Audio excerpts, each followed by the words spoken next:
Hi అండి, welcome to my channel. ఈరోజు మన ఛానల్లో రెసిపీ ఏంటంటే ఎమ్మీ టేస్టీగా ఉండే చాలా సింపుల్గా పప్పుచారు ఎలా చేసుకోవాలనో చూడండి. చాలా టేస్టీగా ఉంటుంది, చాలా సింపుల్గా కూడా ఉంటుంది. చూడండి, వీడియో ప్రాసెస్లోకి వెళ్దాము. చూడండి, పప్పుచారు కోసం ముందుగా నేనైతే పప్పును మంచిగా కడిగి ఒక 3 విజిల్లు వచ్చేటట్టు మెత్తగా ఉడికించుకున్నాను.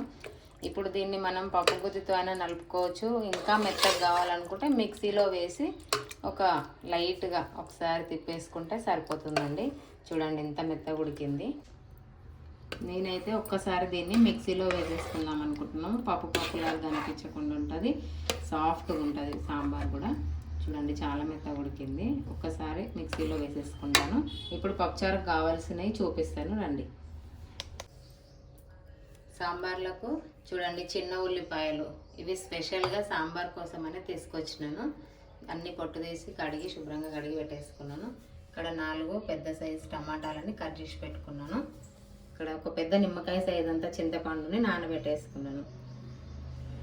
మునక్కాయలు మంచిగా తొక్క తీసి శుభ్రంగా కడిగి పెట్టేసుకున్నాను. క్యారెట్, కరివేపాకు, పచ్చిమిర్చిని, ఒక 5-6 వెల్లుల్లిపాయలని దంచి పెట్టుకున్నాను. ఒక 2 మిరపకాయలు, ఫైనల్గా సాంబార్లాకైతే కొత్తిమీర. ఇంతే. ఇప్పుడు అన్నీ రెడీగా ఉన్నాయి కదండి. ఇప్పుడు సాంబార్ ఎలా చేయాలనో ప్రాసెస్లోకి వెళ్ళిపోదాం రండి, చూద్దాం. ముందుగా స్టవ్ ఆన్ చేసి గిన్నె పెట్టేసుకుందాము. ఇప్పుడు గిన్నె వేడైంది, దీంట్లో ఆయిల్ వేసేసుకుందాము. కొంచెం కూరగాయలు అన్నీ మగ్గడం కోసం అయితే ఆయిల్ కొద్దిగా ఎక్కువ పడుతుంది. ఇంట్లో ఉంటే అన్ని రకాల కూరగాయలు వేసేసుకోవచ్చు. నేనైతే నా దగ్గర ఉన్న వాటితోనే చేస్తున్నాను. చూడండి, ఆయిల్ హీట్ అయింది. పోపు గింజలు వేసేసుకోవాలి. జీలకర్ర, ఆవాలు, శనగపప్పు, మినపప్పు. జీలకర్ర ఆవాలు అయితే ఫ్రై అవుతున్నాయి కదా, దీంట్లో ఇప్పుడు 2 ఎండుమిరపకాయలు వేసినాను. పోపులో వెల్లుల్లిపాయలు వేస్తున్నాను, దంచి పెట్టుకున్న వెల్లుల్లిపాయలు, దంచి పెట్టుకున్న పచ్చిమిర్చి వేసుకుని ఒకసారి అయితే కలిపేసుకోవాలి. ఇప్పుడు దీంట్లో కొద్దిగా పసుపు వేసుకోవాలి. ఇప్పుడు దీంట్లో మనము ఈ చిట్టి ఉల్లిపాయలను వేసేసుకుందాం.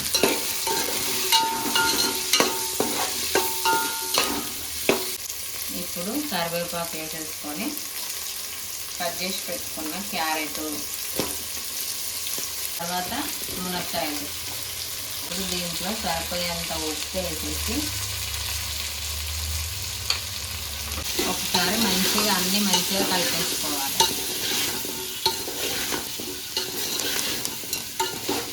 ఉప్పు వేసినాం కాబట్టి అన్నీ మంచిగా తొందరగా ఉడికిపోతాయి. ఇప్పుడు దీంట్లో మనం సొరకాయ, వంకాయ, బెండకాయ ఏ ఉంటే వేసేసుకోవచ్చు అండి. నేనైతే ఇంట్లో ఉన్న వాటితోనే చేసేస్తున్నాను. చూడండి, పప్పునైతే నేను మిక్సీలో వేసేసుకొని ఒకసారి అయితే రెడీ అయిపోయింది. మిక్సీలో వేసేసుకున్నాం కదా. ఇప్పుడు దీంట్లో వాటర్ కలిపి మనం పక్కన ఉంచి బాయిల్ చేసుకుందాం. 5 నిమిషాల తర్వాత మనకు కూరగాయలన్నీ మంచిగా ఉడికిపోయినాయి కదా. మునక్కాయ, క్యారెట్, పచ్చిమిర్చి, ఆనియన్స్ అన్నీ మంచిగా ఉడికిపోయినవి. ఇప్పుడు దీంట్లో టమాటాలు వేసుకుందాం. చూడండి,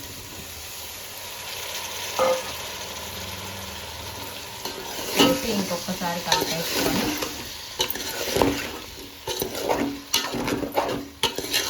కలిపేసుకొని మళ్ళీ ఒక 5 నిమిషాలు ఉడికిద్దాం. చూడండి, ఇంకొక వైపు పప్పుని మిక్సీ పట్టేసుకొని దాంట్లో కొన్ని నీళ్లు కలిపి ఇంకొక పక్కకు స్టవ్ మీద వేడి చేస్తున్నాను. ఇట్లా వేస్తే తొందరగా అయిపోతుంది. ఇప్పుడు మునక్కాయ, టమాటా అన్నీ ఉడికిపోయినాయి కాబట్టి కొంచెం లైట్గా కారం వేస్తున్నాను. ఆల్రెడీ పచ్చిమిర్చి ఎక్కువనే వేసినాం కాబట్టి కారం ఎక్కువ ఏం పట్టదు. మీకు కావాలంటే వేసుకోవచ్చు, లేదంటే లేదు.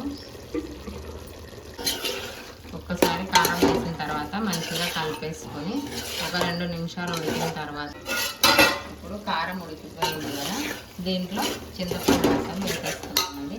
చింతపండు నేను కలిపి రసం తీసి పెట్టుకున్నాను. ఇప్పుడు కూడా చింతపండు రసం వేసేసినాను.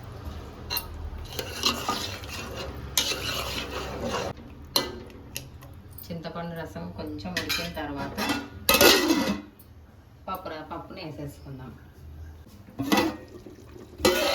ఇప్పుడైతే చింతపండు రసం మంచిగా ఉడికింది కదా, దీంట్లో మనం ఉడికించుకున్న పప్పుని వేసేసుకుందాం.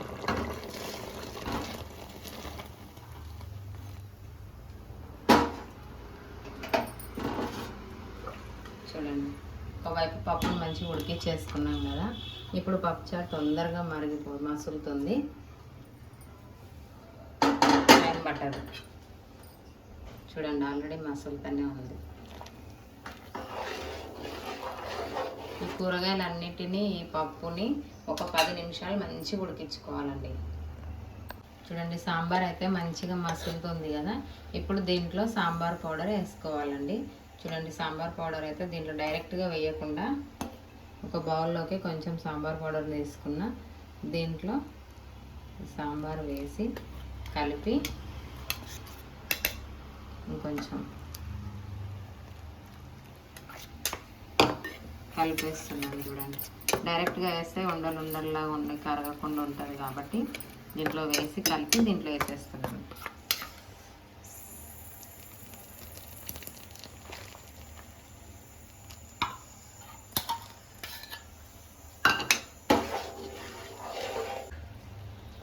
సాంబార్ పౌడర్ వేసిన తర్వాత బాగా మసులుతుంది కదా. ఇప్పుడు దీన్ని ఒకసారి టేస్ట్ చూసుకొని ఉప్పు సరిపోకపోతే ఉప్పు అయితే వేసుకోవాలి. నాకు ఇక్కడ సరిపోలేదు, కొంచెం ఉప్పు వేసినాను. ఫైనల్గా కొత్తిమీర వేసేసుకుంటే సాంబార్ అయితే రెడీ అయిపోతుందండి. కొత్తిమీర వేసి ఒక 2 నిమిషాల తర్వాత స్టవ్ ఆఫ్ చేసిన తర్వాత బెల్లం వేసి ఒక్కసారి మంచిగా కలిపి మూత పెట్టేసుకుంటే సాంబార్ అయితే రెడీ అయిపోతుందండి. అంతే అండి, చాలా సింపుల్గా ఈజీగా టేస్టీగా ఉండే సాంబార్ ఎలా తయారు చేసుకోవాలనో చూసారు కదా. చాలా సింపుల్గా ఉంటుంది ప్రాసెస్ అంతా. వీడియో లాస్ట్ వరకు చూసినందుకు థ్యాంక్ యూ సో మచ్ అండి. వీడియో నచ్చినట్లయితే లైక్ చేయండి, షేర్ చేయండి, సబ్స్క్రైబ్ చేయండి. ఇంకిన్ని వీడియోల కోసం కామెంట్ చేయండి. థ్యాంక్ యూ ఫర్ వాచింగ్ అండి.